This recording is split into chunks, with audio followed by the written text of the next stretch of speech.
Well, we're going to do a podcast. We're going to do a new podcast. It's going to come out on March the 12th. If you like my podcast, you'll probably like this podcast. Do you like my brother? Do you like my wife? Do you like both of them? Because they'll both be there probably in every episode of the podcast. And then we'll also make some changes. There'll be a new theme song, something like this. Maybe not. This is just a practice. But it's...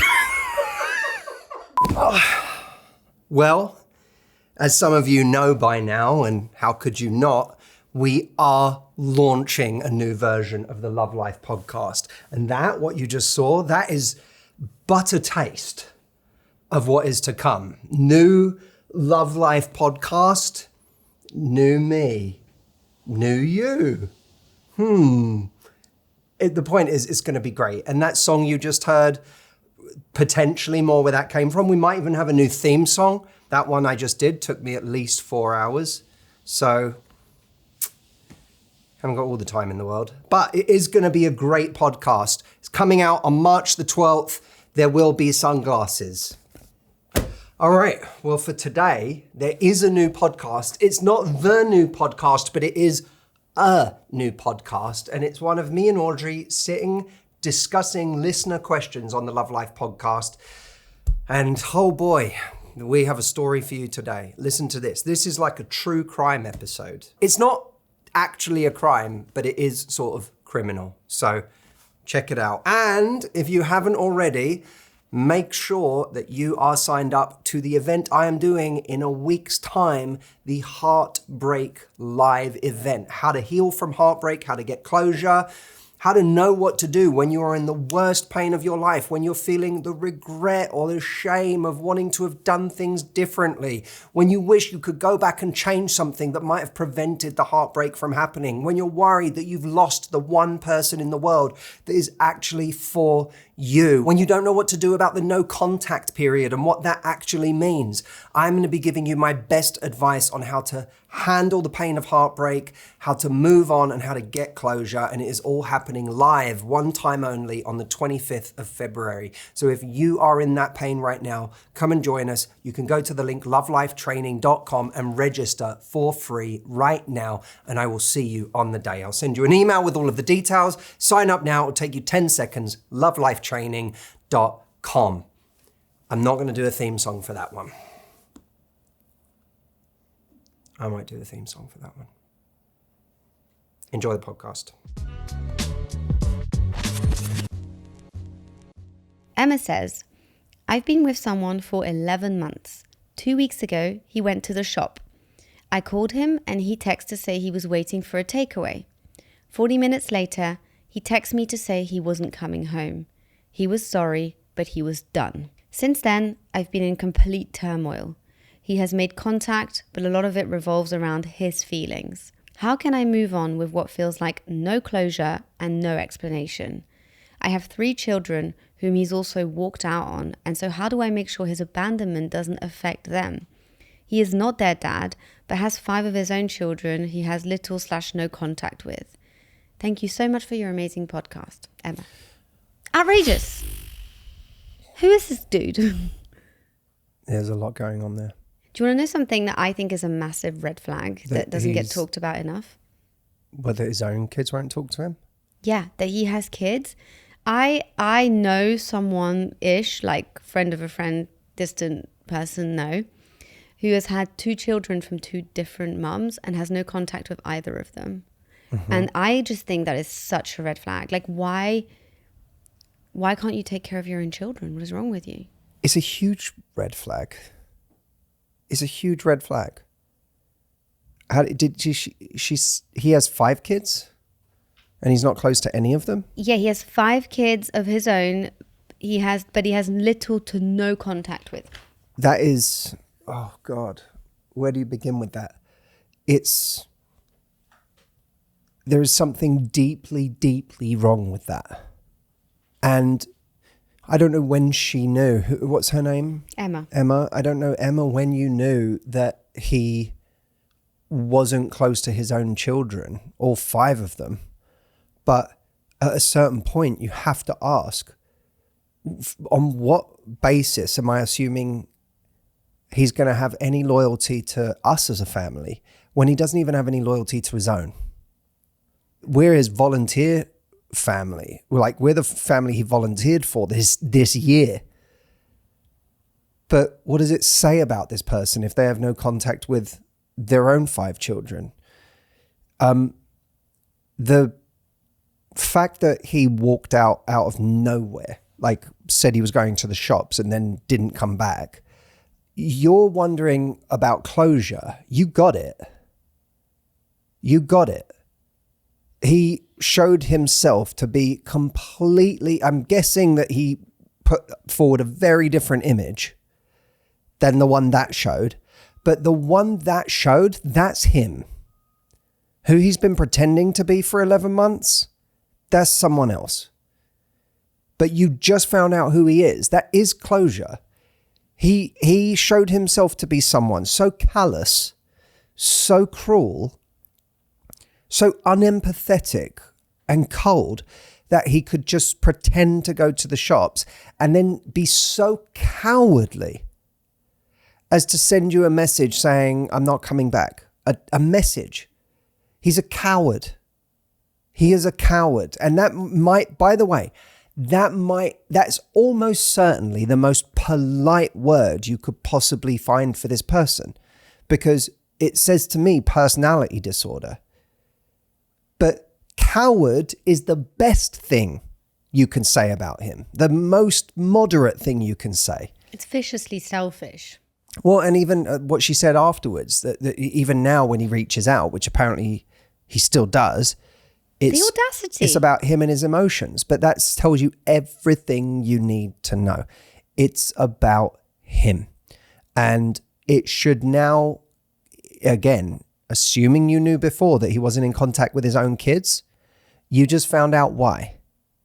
You just discovered why the people in his life that he should be close to.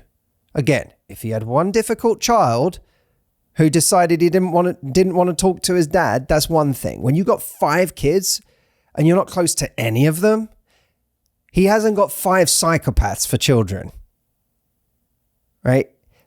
If none of them are close to him, you just found out why.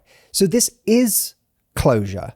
And, some people are really, really talented, if you want to call it that, at putting forward a different image for a protracted period of time, in this case 11 months. What is worth asking, without going into self-blame, is there anything that I did ignore? Is there anything that my intuition was telling me in those 11 months that I chose not to pay attention to? And how would I do that differently next time around? What conversation would I not avoid having and would have sooner next time around? But that's none of that is to say this is your fault that that you're in this position. When someone does that, it's often, here's what I want to say to everyone. This is a very important point. It's very common in situations for people to look at our situation and to go, how could you get into a situation like that? How could you,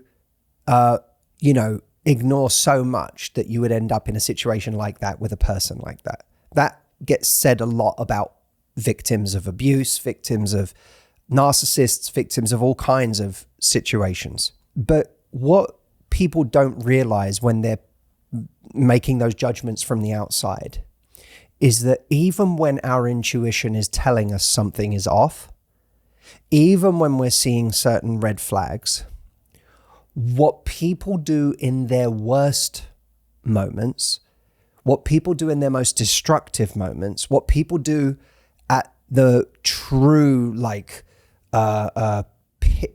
peak moments of their particular dysfunction is still often beyond anything we could have predicted or anything that we would have imagined. And I say that as a note of compassion that people should give themselves in these situations, that yes, it's true that when we look back, we can often see certain tracks that people left that we ignored that were a sign that something was off about this situation or this person. That's true. And that's the part where we have to say next time around, it's not about blaming myself. It's about saying next time around, I won't ignore those tracks when I see them. I'm going to make sure I shine a light on them and talk about them and expose them to the light of day.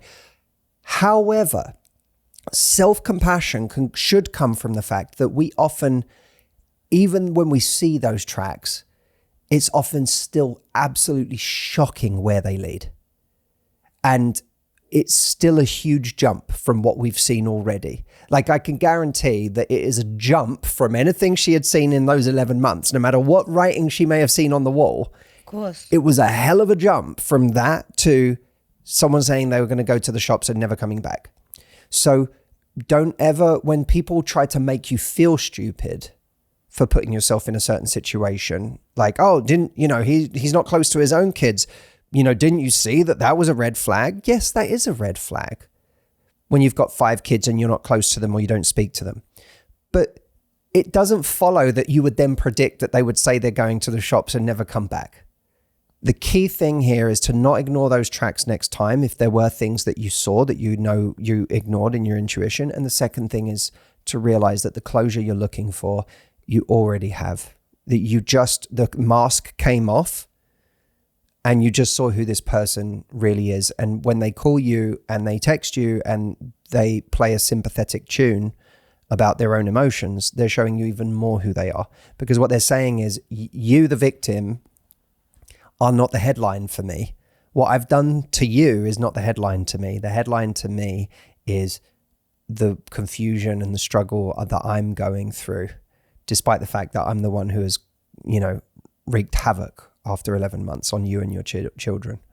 I also believe, like, if you're really honest with yourself, like, when someone does that to you,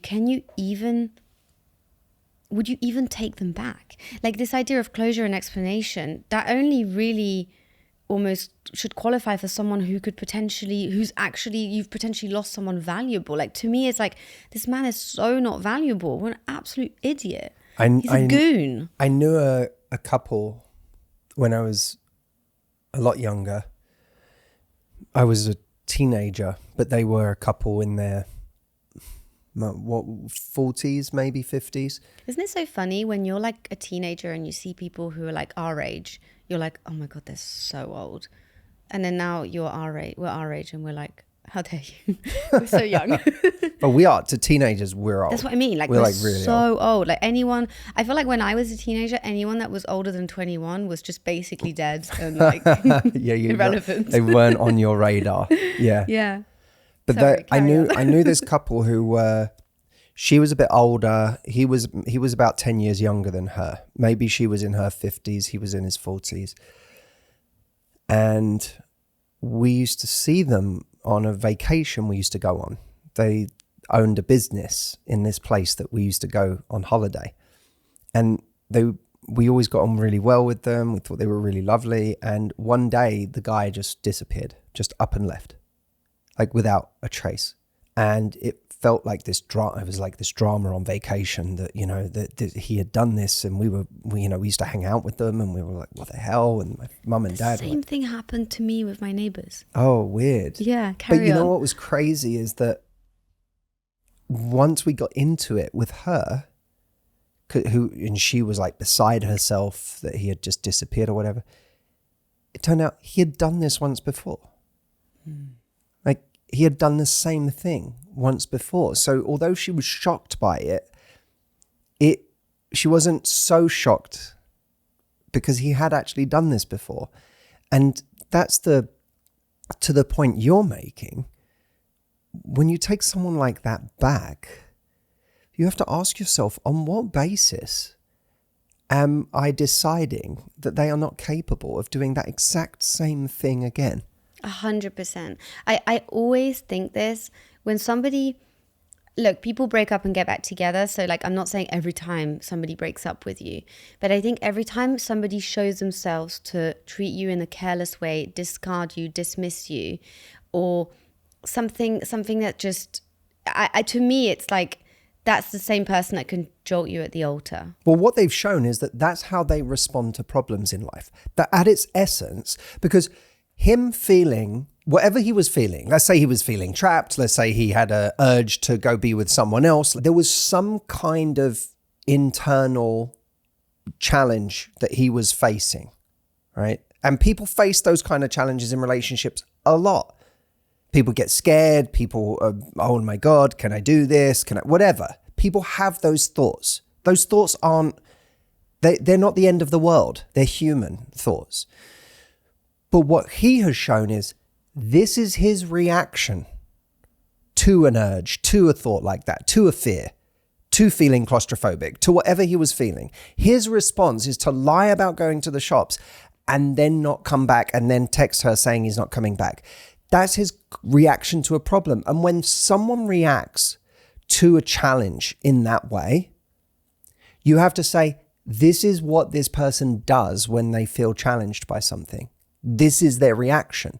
So if I ever take them back, I have to ask myself, why do I think that they are newly equipped to deal with that challenging thought the next time it arises? Simply because I'm taking them back. Yeah, unless they have done extensive therapy. Exactly. Which he doesn't sound like the type. He doesn't. Then don't take him back, Emma, no matter what he says. Also, I do think add it to the repertoire of red flags, I do think if a man has children and his children he doesn't have any relationship with his children and there isn't some kind of like toxic partner in the way that's stopping him and preventing him from seeing his children, especially if he has access to his children yet doesn't seem to have a relationship with them, I think that's a massive red flag, and I think we can take that with us as a good lesson. I agree. What did you think of the episode? Leave us a comment, let us know. Thank you so much for listening or watching, however you devour the Love Life podcast. The new one's coming up soon. In the meantime, do not forget to sign up to the Heartbreak event, How to Heal from Heartbreak, on the 25th of February. And while I'm waiting for you to sign up, which you can do by going to lovelifetraining.com, I will play you the backup theme song to the process of relaunching the podcast that didn't make it, but it was a close call because it was one of the best things I've ever done. Real song will come later. This is just for the rebrand. We're gonna make a new podcast with my wife and my brother. We're making new episodes. We're gonna keep changing it up for the Love Life podcast. For the Love Life podcast.